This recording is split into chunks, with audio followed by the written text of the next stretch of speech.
Thank you very much, Dr. Lee. I'm going to share my slides.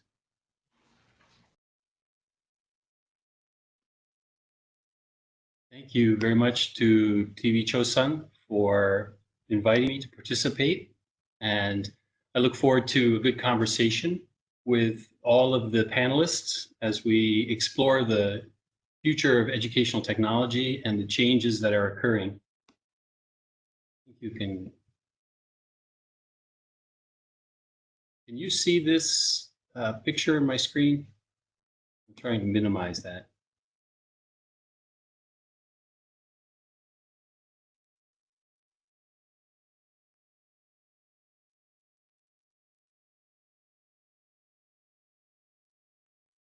Okay. We'll have to work around that.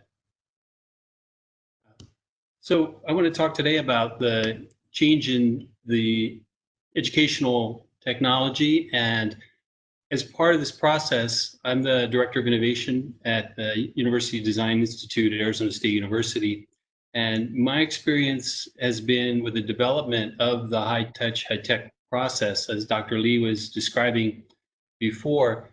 This was the process that we used in Vietnam. I was the program manager for that prototype, and we're excited to talk about the results of that as well as the other opportunities to apply it to other areas. I work at Arizona State University, located in Phoenix, Arizona, in the southwestern part of the United States. We're known for the Grand Canyon. If you have a chance to visit, I'd love to show it to you. We also are famous for the large cactus and the Sonoran Desert. The university is in Phoenix, Arizona. It's a large urban area. We are a public research university, approximately 126,000 students, almost half of whom are online. We have 51,000 students who study entirely online. So we have a lot of experience delivering the traditional and the digital modality. Phoenix is a city of about 4.7 million people, and the most important thing about the university today is that we've been named #1 in innovation 5 years in a row in the United States. We've been applying the knowledge that we've developed and the lessons we've learned from our colleagues at other universities to implement at Arizona State. I want to talk about 5 transformational activities that are underway in educational technology, and then I'll look forward to getting your comments on these as well. I start out by talking about how the future is already here. We live in a world where in Korea and in the United States, we see many applications of future technologies. That technology is transforming learner expectations, not just the teaching capability, but the expectations of our students as well. That each learner has unique educational needs that the technology can meet. That students learn best by solving problems. This is something that the learning scientists have been telling us for years. And finally, I want to talk about how there's a shift in the instructor role from lecturer to leader. This is also important because earlier in the seminar, there was some discussion about the education workforce and doing training. The transformation isn't just technical, it's also in the teachers and how they use the technology and how it affects their teaching. So as we think about the future of technology, we want to keep in mind it will also transform the teaching requirements. So I talk about the future being already here. This is a famous quote from William Gibson. It's just not evenly distributed. And the interesting thing about that is we see in Korea excellent examples of the future of technology. In the United States, all the other examples. If you were alive in summer of 2016, you remember this game, Pokemon Go. It took over the world and captivated our attention because it brought artificial intelligence into an augmented reality model. And what we see is we see a tiny doorway into the future of educational technology. It's fascinating when you think about augmented reality. This is really the next step in educational technology. As we get more and more flexible tools, we will see how these kinds of technologies, which were simple games in 2016, turn into really powerful learning tools in the future. So as we think about educational technology, we always have to pay attention to opportunities to apply these kinds of tools to our needs and the needs of our students. So the learner expectation is transformed by those experiences also. We talk about this transformation occurring in every aspect of our life.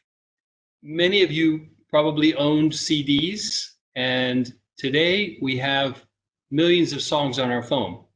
I still have some old CDs, but I don't even think I have a CD player anymore. So as we think about this transformation from mass production to mass personalization, it's happening in entertainment, in transportation, in healthcare, where we used to have one treatment plan and now we have DNA analysis.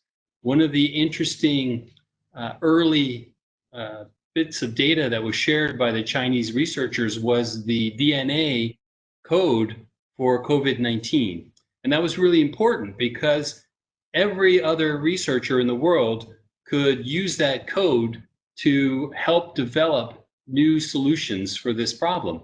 So we're working very quickly from the mass production to mass personalization. And we often don't even realize how fast it's happening because it's happening all around us. But what about classrooms? We still use a mass production model. Up until the virus struck, we were delivering the same lesson to all students at the same time. This is a model that is 2,000 years old. So we haven't changed until recently when we started developing adaptive systems and other capabilities to deliver the right lesson to the right student at the right time. This is the future of education. This is what we did in Vietnam. This is what we have been doing at Arizona State University for the last 5 years. It's important that we think about the future opportunity in this way because our objective is to educate each student and help them be successful. And we heard that earlier from the other presenter when he talked about the personal realization of your best self. So how does this work in the model of having a unique education? In this case, we use adaptive systems like ALEX in Vietnam and at Arizona State University to deliver insight.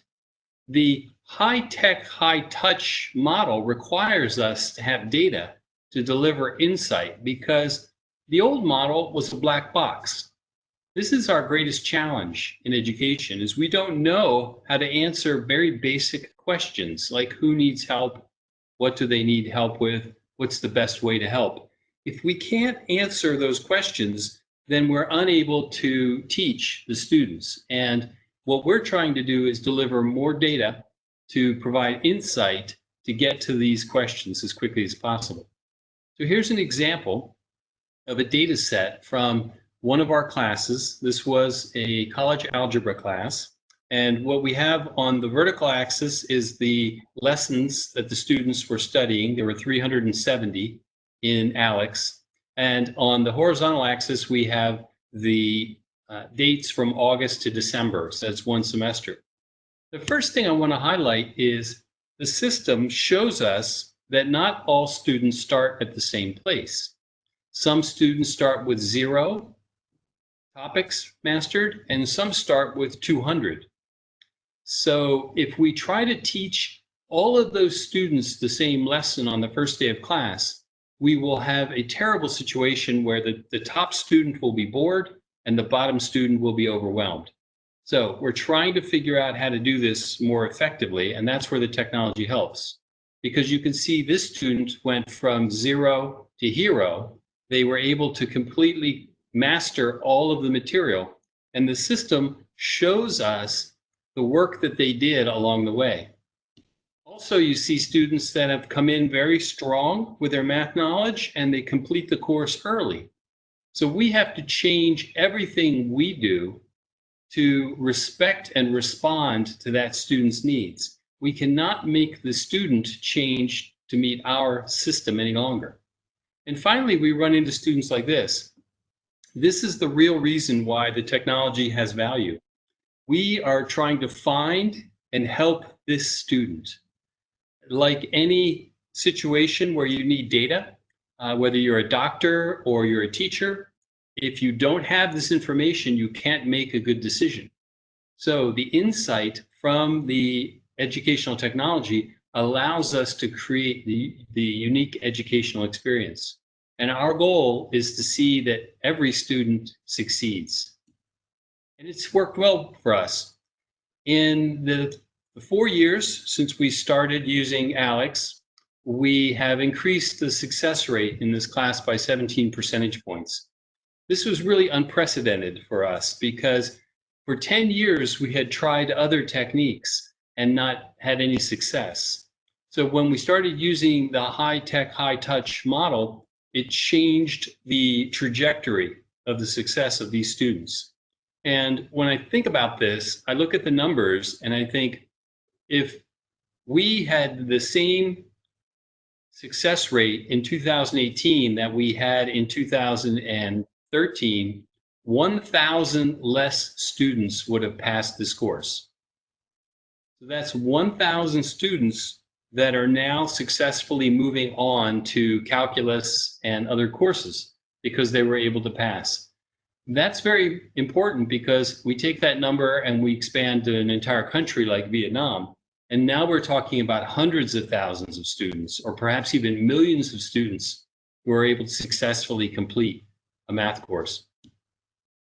So in this model, we believe students learn best by solving problems, not just working on the technology, because we're in a battle for their attention.